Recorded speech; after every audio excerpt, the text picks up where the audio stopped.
Okay, welcome to Levels Baptist Church Sunday Night Bible Study. We're studying the book of Esther. We have made it to chapter 9, and we just touched on the first 4 verses previously, and tonight we're going to pick up in verse 5. Don't want to go back over everything in any great depth or detail, but we've got to the point of victory for the Jews in the sense that Haman, their greatest enemy, has been hung. He's out of the picture. Mordecai has been elevated and has taken Haman's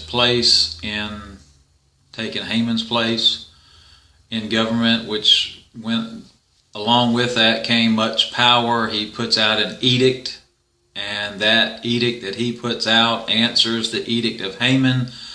So those Jews whose life's on the line they have the right to defend themselves. And let's just go ahead and get started in verse 5. This is Esther chapter 9, verse 5. Thus the Jews smote all their enemies with the stroke of the sword, and slaughter and destruction, and did what they would unto those that hated them.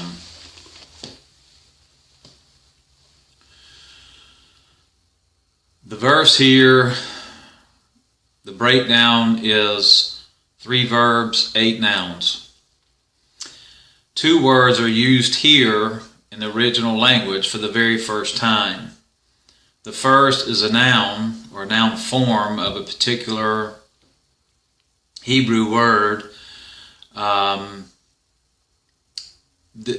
Actually, most oftentimes is used as a verb, but nonetheless, it's the word that's translated into the English word slaughter. The second word is a Hebrew word that's actually only used one single time. It's here now in this verse, and a noun that is translated destruction.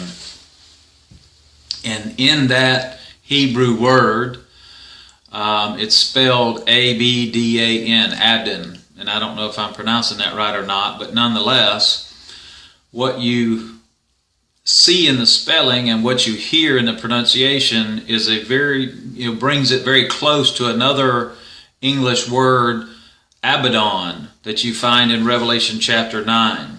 And this is the proper name of the place of destruction.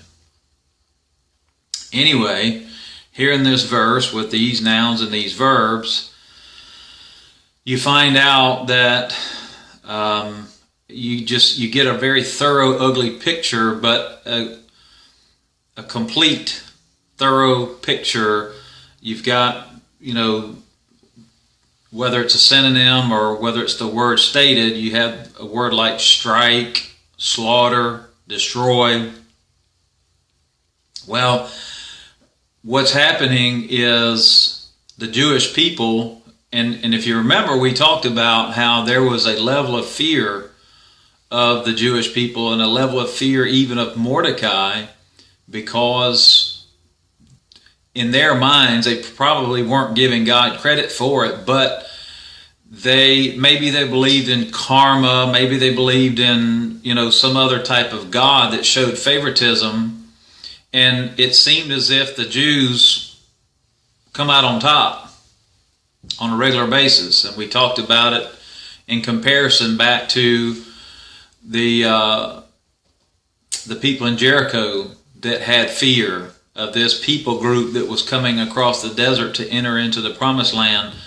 There was already this fear just brewing in the air that those people of Jericho were feeling that, and they never even had any interaction with any of these people. So it seems here now that there was this fear that was already in existence, but then even going a step beyond that, now there's a step taken where they have physically acted, which drives home that fear.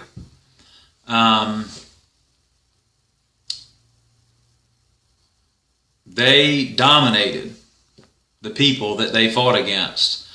There's a reference here, implicit reference to the futility of recognizing.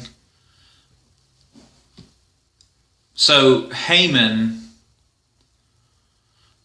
casted a lot to select a date for when his edict would be carried out. And in his mind, he thought that that meant that his God was acting upon that lot. And I always think of a lot as something like a die. The square or the cube with the number, it's got a 1 on one side, and a 2, and a 3, and a 4, and a 5, and a 6. And you maybe in a board game or something, you roll it around in your hand and you throw it down on the table. Okay, I always think of a lot as something similar to that. Haman used that device to come up with the date that he had selected in his edict. And in so doing, in his mind, that meant that his God was giving him the date that would be most beneficial to Haman and most beneficial to those who hated the Jews. Well, come to find out, that didn't work out. Either his God was asleep or just kidding. Obviously, there was no advantage whatsoever to using the lot, to cast it, to come up with a date. It didn't help him. He's dead at this point, but it didn't help any of the other people that hated Jews because they have been dominated. And it kind of goes to show you that the plans of man, no matter how bright, no matter how intelligent we may think we are, our best laid plans are typically worthless in the eyes of God. What we have, though, in this verse, we've talked about it many times throughout our study in the book of Esther, a twin verse. We've talked about it where there's this comparison between verses that say virtually the same thing, but yet there's some difference to it. It's been authorized twice for the Jews to take vengeance on their enemies in the capital city, what's called the citadel of Shushan. Well, instead of it just simply being one verse, the description here is actually multiple verses. In this case, it's this work from verse 5, and it runs right on through verse 12. So it's not, this time it's not one verse, and compared to one verse, it's a section of verses from 5 to 12, and they pair up with another section of verses 13 through 15. The contrast, one was in response to a royal edict, the one that Haman put forth that would allow, or even really mandated, the destruction of the Jews. But then in contrast to that, the one that was not. But nonetheless, the two confirm that the enemies of the Jews will be destroyed completely and sufficiently according to what God has ordained. Move on to verse 6. And in Shushan the palace, the Jews slew and destroyed 500 men. This word here in the original language in Hebrew that's being translated citadel, there's some discussion about whether that is a particular part of the city or the whole city itself. The reason why there's discussion and misunderstanding has a little bit to do with the idea of there being 500 killed.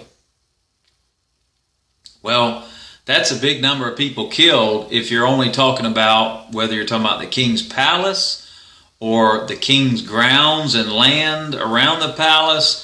Either way, you kind of want to assume surely this means the whole city and not just one little confined space.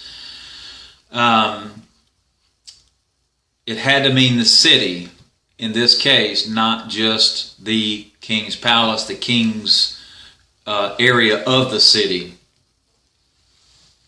Anyway, there's a theologian named Adam Clark who says this, quote, "It is strange that in this city where the king's mind must have been so well known, there should be found 500 persons to rise up in hostility against those whom they knew the king befriended. So in other words, even if it is the city, the whole entire city, and not just the king's area of the city, either way, this number, 500, is huge when you consider the idea or the understanding of previous verses that, number one, there was this fear that was out there, a fear of the Jews, a fear of Mordecai,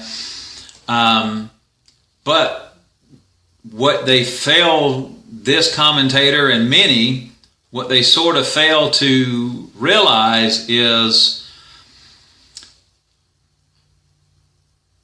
the new edict that Mordecai puts forth. Remember, we talked about this. They were not only allowed to defend themselves, they were also empowered to go on the offensive. So if they knew they had an enemy, they were empowered to war with that enemy. So the Jews weren't just simply standing back waiting for their aggressors to come upon them. They most likely became the aggressors. We don't really know for sure one way or the other, but that number sort of suggests that would make sense. So what we also know in studying the book of Esther is the lineage of Haman, that he was an Amalekite. We also talked about it several times that those were historically enemies of the Jews. And so just like the Jews had been scattered throughout the 120 provinces of the kingdom of Persia, well, so would, the Amalekites would also be scattered throughout. And so these were enemies. They would be everywhere. Dispersed, both Jews and Amalekites. And this ancient enmity existed. And it come to a point in time on this particular day, well, it was either kill or be killed. And so you can sit back and wait and hope that you're not shocked or surprised, or hope that your enemy is not able to overcome you, or you can go on the offensive and make sure that you win the day. So, based on the edicts, both of them, the one by Haman and Mordecai, you were legally allowed to destroy one another, the Jews and their enemies, whoever that was. And in this case, historically speaking, we knew the Amalekites, the family lineage of Haman, we knew that they were enemies of the Jews. And the Bible has prophecy about Amalek. And here is the fulfillment of that prophecy, or at least part of the fulfillment, here found in the book of Esther. The enemies of God, the people of God, are in a great struggle until the end. Each will take every opportunity to destroy the other until the battle is complete.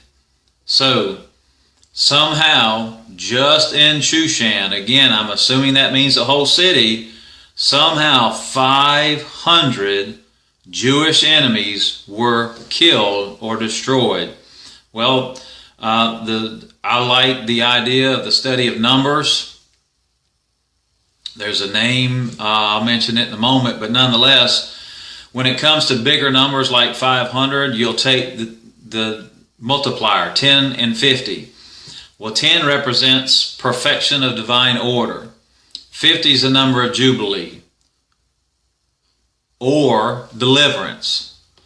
So in this case, by using the number 500, you get the picture of God's divine order being worked out in the deliverance of the Jews.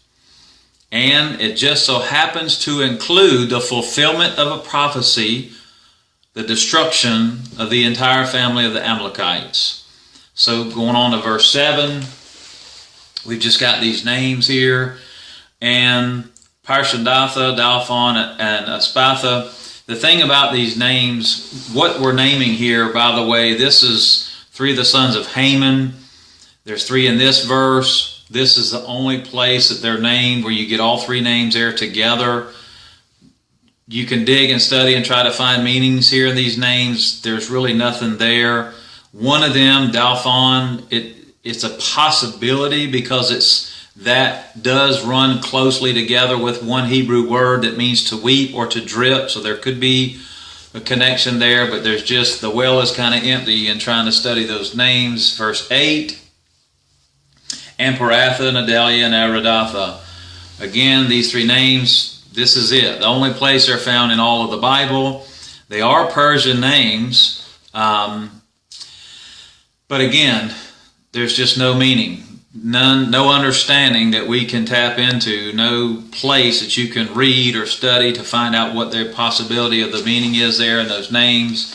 Verse 9, same problem again. Parmashta, Arasai, Aridai, Vajasazatha, Vajazatha. Anyway, these names are listed here and here only in all of the Bible. That's it. Their names are in the Bible, but not in a very nice way. Again, the names are Persian. No idea what they mean. Even when people attempt to sort of explain it, they're just coming up with something kind of vague. In the Hebrew Bible, it's interesting that when they write these 3 verses and these 10 names, it's typically written as a list. In other words, each name is on its own line, rather than a name, like in the King James, or most of you, whatever Bible translation you have, it probably has a name and a comma, a name and a comma, and it stays on the same line. Well, interestingly enough, for some reason in the Hebrew Bible, each name has its own line. Well, it's a little unusual, and there's been various reasons suggested for it. One of the, and it's kind of a guess, not even really sure why it's happening or why it's done that way.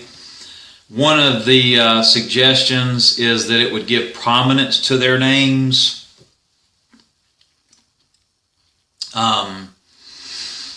Another suggestion is that it signifies that they were hanged, because they were all hanged on one pole, so their names are written one above the other because they were all hung at the same time on the same pole. I'm not sure. That might make sense. And honestly, that almost kind of ties in with the height. If you remember talking about the height of Haman's gallows that he had built, the same one that he hung from, the number was big. They were really high. So, well, there'd be enough room on gallows that tall to hang 10 on the same pole. Some other people have some weird ideas about the actual letters in each one of the names and how some are bigger than others. And it's not really the case where, like in English, you have uppercase and lowercase. It's something similar to that, but just the fact that some are written, and they seem to be written bigger, like in font, and some smaller. And so there's people that took that and ran with it and tried to come up with some kind of, this must be some kind of code. This must, there's got to be some kind of way to interpret this to help us understand that this is pointing to something. And believe it or not, there's even this theory that goes as far to say that they found 3 particular letters that stand out because they're smaller, and it lines up.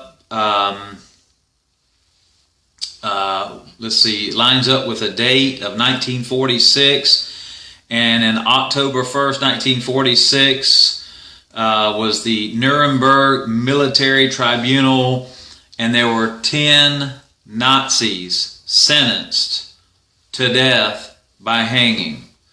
And it's literally said that their sentencing uses the word Hamanism.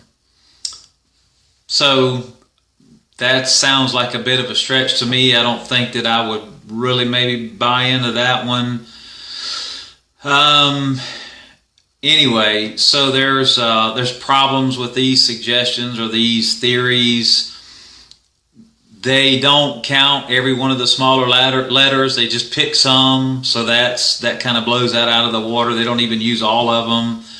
So it's just kind of a pick and choose, make it mean what you want to. And I'm saying all of that for a very specific reason.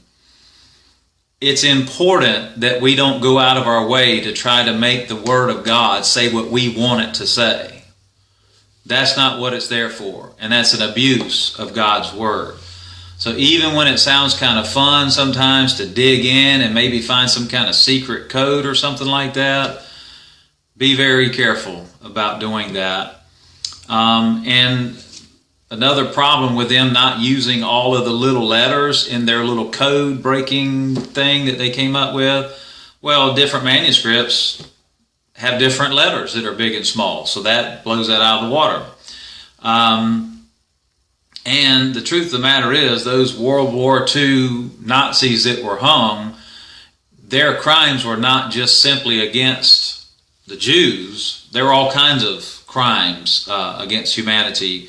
And so, anyway, again, I stress to you that we should not be using the Bible to simply, in such a way to manipulate it, and the words and the spelling and the size of the letters, and trying to come up with some kind of code just simply to figure out a way to get the meaning out of the Bible to make it say what we want it to say. Okay, moving on to verse 10. The 10 sons of Haman, the son of Hammedatha, the enemy of the Jews, slew they, but on the spoil laid they not their hand. So their sons, they were killed. They were the enemies of the Jews. 10 named individuals. Again, there's a connection to Haman, his own father, Hammedatha. And again, the reminder here that historically speaking, this family line, this group of Amalekites are enemies of the Jews. And so the 10 sons of Haman had attempted to take revenge for the death of their father, but it didn't work out. All 10 of them died for their efforts. Again, the study of numbers comes to play here. The number 10, those 10 sons, the number of perfection of divine order. Well, I hope this doesn't sound like a little bit of a stretch, but the idea here is that those 10 sons losing their lives was divine, that God's hand allowed that to take place almost as a way of saying, okay, we're done with that now, that's over with. So it sounds kind of cruel, but nonetheless, it did happen. And for whatever reason, it helps to preserve the life of the Jews. But again, that was it. It was over at that point.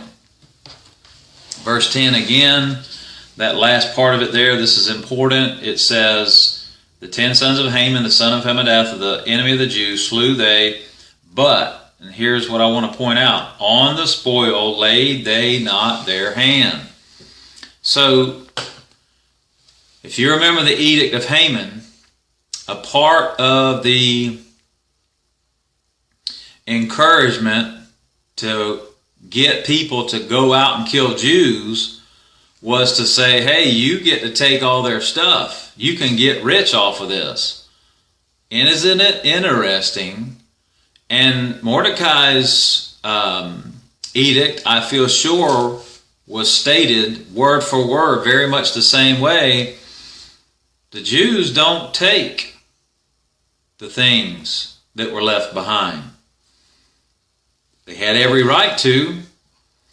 They only wanted deliverance. It was not about vengeance. They wanted safety. They wanted to live without the threat or the fear of their enemies. And this is not the end of it. We'll get to that in a minute. But they were not in the battle for profit. They were not in the battle because driven by greed, hoping to gain wealth. It was for protection and self-preservation. And what this does is this puts at bay anybody that would accuse them, oh, well, you just killed those people because you wanted their stuff. You're just someone that covets. You're just greedy. there could be none of that. Well, it's interesting because it seems as though they learned something from their forefathers. So look in Genesis 14. Genesis chapter 14. We'll just read a few verses here. Genesis chapter 14, starting in verse 22. And Abram said to the king of Sodom, I have lifted up mine hand unto the Lord, the Most High God, the possessor of heaven and earth, that I will not take from the thread even to a shoe latchet, and that I will not take anything that is thine, lest thou shouldest say, I have made Abram rich, save only that which the young men have eaten, and the portion of the men which went with me, Ener, Eshcol, and Mamre, let them take their portion. Moving on in Esther, chapter 9, verse 11. On that day, the number of those that were slain in Shushan the palace was brought before the king. So there's a record, and it's meticulous. When something happens in any of the provinces of the kingdom of Persia, the king wants to know about it, and they put it in their journal. They've got it in their books. Didn't matter that it was a war among the people groups inside the kingdom, an internal war. Nonetheless, the king would want to know, and it's almost like today when we do the census. This is the year of the census, and maybe you've gone online, or maybe you got something in the mail and you filled it out. There's a lot of good that comes from knowing how many people are living or alive in the land, and I'm sure in this case it would be very helpful to the king to know not just how many were killed, but it would help his understanding. Just think about it. The idea of this is a battle, an internal war between Jews and Jews' enemies. Well, if they were all non-Jews, then it would tell the king, man, that sure was a lot of people that hated Jews or that were enemies of the Jews. Either way, it would be very helpful for the king to have an understanding of what they're made of.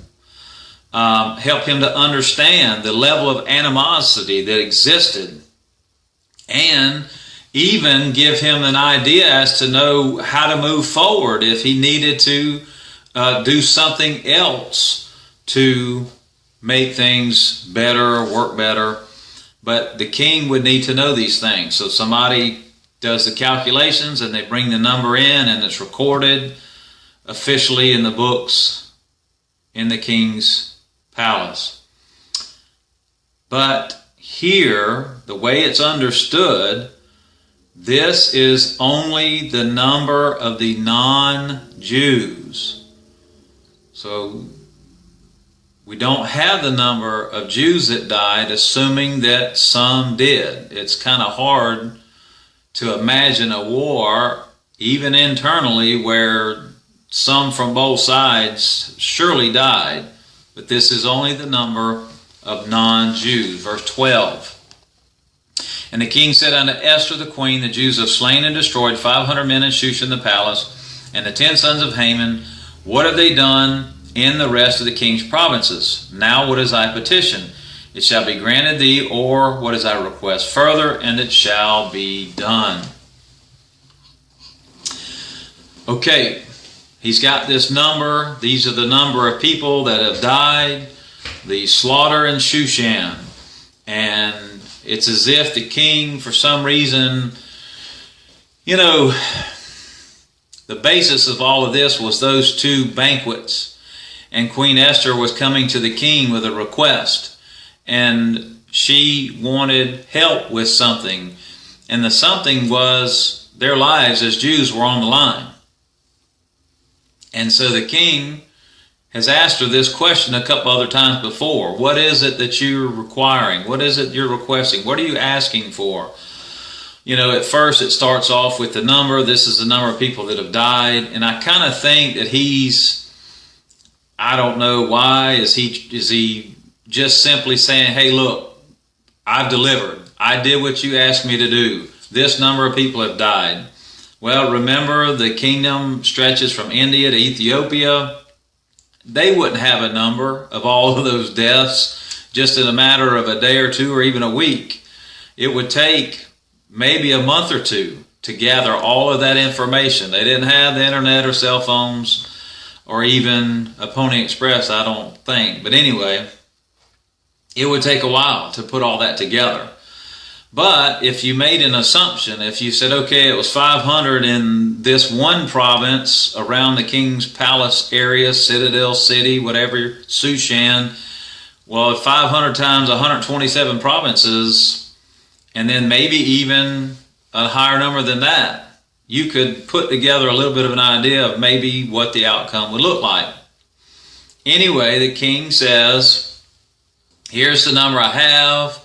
And he's inquiring, what are the numbers from the rest of the provinces? So we don't know at this point if we're getting a view into one meeting in one moment of time where the king gets this response, this detailed number of how many were slain. And he turns around. Is Esther sitting there? Is this one conversation? Is this one event on one day? Not really sure there on that. But it's definitely, it feels like the king is reporting to Esther, this is what happened just here locally. And it's almost as if maybe he's asking her to just think about that. If that's what happened here locally, multiply that times 127. I haven't just delivered here, I've delivered throughout the kingdom. I've done what it is that you've asked me to do. But the interesting thing is it goes on. The king asks her again, what is your petition? What else are you requesting? It's kind of weird because he's at the first part of the verse, he's saying, I've done it. I've already answered your request. I've already given you what you've asked for. But then it's like, I don't know, maybe I should still offer you something else or give you more. Well, this is possibly grace. I'm not sure. It may just simply be a king expressing his love for his queen. Tell me the desires of your heart and we'll make it happen. You know, I've delivered, but I'm willing to go further, a step further to please you. The first edict, the date has come, the day has taken place, this thing has happened. They have the numbers of what had taken place there locally. And the king, for whatever reason, is ready to grant her another request. And this time it's as if it's free over and above and beyond this that's already taken place. That was almost, I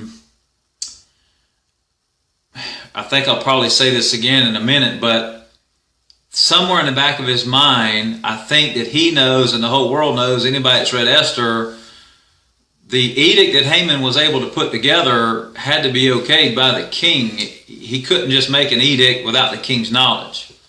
So that puts the king on the hook too. Anyway, in the original language, the word that's translated request, it's used 8 times in the Bible. One of those 8 times is in Ezra, and all the other 7 times is in Esther. And we're not going to see it ever again in the Bible or anywhere else in Esther, which we're getting close to the end of Esther. Let's move on. Verse 13. Then said Esther, if it please the king, let it be granted to the Jews which are in Shushan to do tomorrow, also according unto this day's decree, and let Haman's 10 sons be hanged upon the gallows. This sounds a little tough. This sounds a little bit hard to swallow. There's a certain level of this that almost seems ugly. It almost seems like, okay, now you're trying to go a step too far. This is a queen. This is a woman, a lady that has thrown herself at the mercy of the court of the king. She's seemingly been so meek and mild up to now, and this seems really bold. It may be even out of character. And then almost like, are we learning something new about Esther? Does she have some kind of deep down secret feelings of, having a streak of violence or something weird? I mean, I don't think that's what it is at all. First of all, we're talking about human beings. For all have sinned and come short of the glory of God. So don't fall into the trap of elevating Esther to make her something above and beyond what she is. She is a human being. She was a Jew. An enemy had threatened to take her life. And at the highest levels. And you could almost say she was backed into a corner, and she was probably feeling it at some very high levels of stress. Well, they've come through that. But just stop and think about it. The enemies of the Jews had most likely plotted their demise, and maybe even on some level reveled in that day, the coming of that day. And you remember, we talked about when Mordecai came up with his edict, that they acted like it was a big hurry.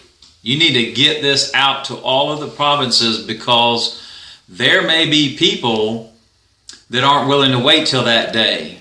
And they're already plotting, scheming, planning. They might jump the gun and start killing Jews a day early, a week early, whatever the case. Well, with all of that being true, there's also something else that's true. Those people that hated Jews could very easily have escaped on that first day. So yes, many died, but it doesn't mean that every single enemy died, enemy of the Jews.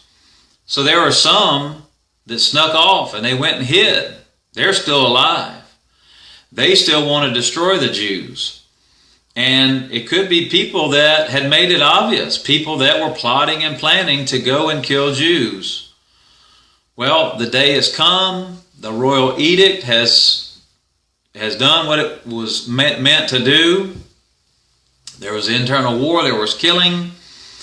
And those that hated Jews, if they made it through the day and were still alive, what was keeping them from continuing to hate the Jews and continuing to look for ways to hinder or hamper their lives? So rather than Esther fall into a state of contentment, she says, wait a minute, we better make sure we have done this thing thoroughly. We need to get the word out. We need to let everybody know that there is a very good chance there are still Jewish haters out there.